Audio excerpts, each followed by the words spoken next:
যিসকল ছাত্ৰ ছাত্ৰীয়ে 2025ত মেট্ৰিক বা হায়াৰ সেকেন্ডাৰী দিবা তেওঁলোকৰ বহুতে আমাক একেদিন প্ৰশ্ন কৰি আছিলা যে তোমালোকৰ এইবাৰ পৰীক্ষাত গ্ৰেছ মাৰ্কস দিব নেকি তো তোমালোকে আগৰে পৰা জানি আছিলা যে পৰীক্ষাত বহুত ষ্টুডেন্ট আছে 2 মাৰ্কস 3 মাৰ্কসৰ কাৰণে ফেল কৰে আৰু তেনে ষ্টুডেন্টক গ্ৰেছ মাৰ্কস দিয়া হৈছিল আৰু সেই গ্ৰেছ মাৰ্কস দি সেই ষ্টুডেন্টবোৰক পাস কৰাই দিছিল তো এবাৰ 2025ত যেহেতু নিউ প্যাটাৰ্ন হৈছে মেট্ৰিক বা হায়াৰ সেকেন্ডাৰী পৰীক্ষা তো এইবাৰো তোমালোকক গ্ৰেছ মাৰ্কস দিব নে নিদিয়ে তো এনে ধৰণৰ প্ৰশ্ন বহুত ষ্টুডেন্টে আমাক কৰি আছিলা একেদিন তো আজি এই ভিডিঅ'ত তোমালোকক আমি জনাবলৈ গৈ আছো যে তোমালোকৰ 2025 বৰ্ষৰ মেট্ৰিক বা হায়াৰ সেকেন্ডাৰী পৰীক্ষাত তোমালোকৰ গ্ৰেছ মাৰ্কস দিব নেকি তো তোমালোকে ভিডিঅ'টো সম্পূৰ্ণকৈ চাবা তেতিয়া ধুনীয়াকৈ তোমালোকে বুজি পাবা কিন্তু তাৰ আগতে তোমালোকে আমাৰ এই চেনেলটো সাবস্ক্ৰাইব কৰি ৰাখিবা যাতে এনে ধৰণৰ ইনফৰমেটিভ ভিডিঅ'বোৰ তোমালোকে সদায় পাই থাকা তো ছাত্ৰ ছাত্ৰীসকল তোমালোকে প্ৰথমতে জানি লোৱা কোনবোৰ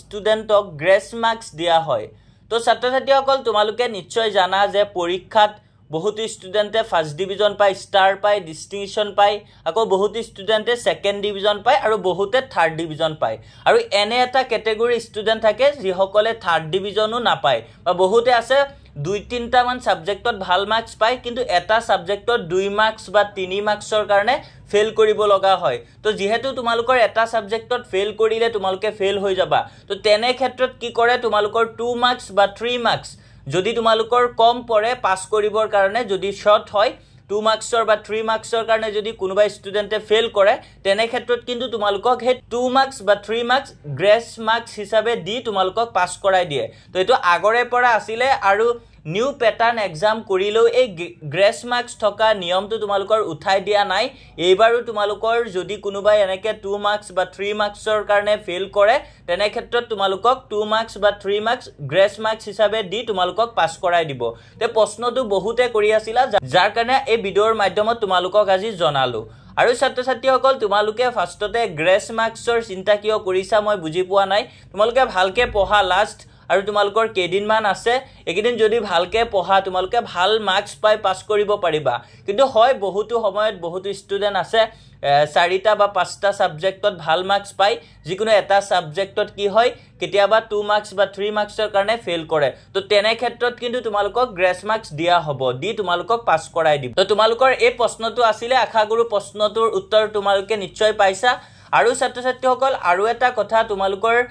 এইবাৰ যোনসকলে মেট্ৰিক বা হায়াৰ সেকেন্ডাৰী পৰীক্ষা দিবা আগতে কিন্তু মেট্ৰিক পৰীক্ষা যদি বেয়া হয় আকৌ নেক্সট কিন্তু পৰীক্ষাৰ কেদিনমান পিছত তোমালোকৰ কম্পাৰ্টমেন্টাল এক্সাম পাতে তো এইবাৰ শুনি আছো যে কম্পাৰ্টমেন্টাল এক্সামটো উঠাই দিছে তো তোমালোকৰ কম্পাৰ্টমেন্টাল এক্সাম যদি হসাকে উঠাই দিছে তেন্তে তোমালোকৰ ষ্টুডেন্ট সকলক কিন্তু এবাৰ ফেল নকৰাই যেনেকৈ হক ষ্টুডেন্টক পাস কৰাই দিব তো তোমালোকে কেৱল লিখি আহিবা ভালকে তোমালোকক যদি 2 মাৰ্কস বা 3 মাৰ্কস 4 মাৰ্কসৰ কাৰণে কেতিয়াবা তোমালোকৰ পাস কৰাত অসুবিধা হয় তেনে ক্ষেত্ৰত কিন্তু তোমালোকক পাস কৰাই দিব তো তেনে ক্ষেত্ৰত তোমালোকে চিন্তা কৰিব নালাগে এবাৰ সেবাই বা বৰ্তমান যোনটো Assam state school education board fail কৰাব নিবিচাৰিব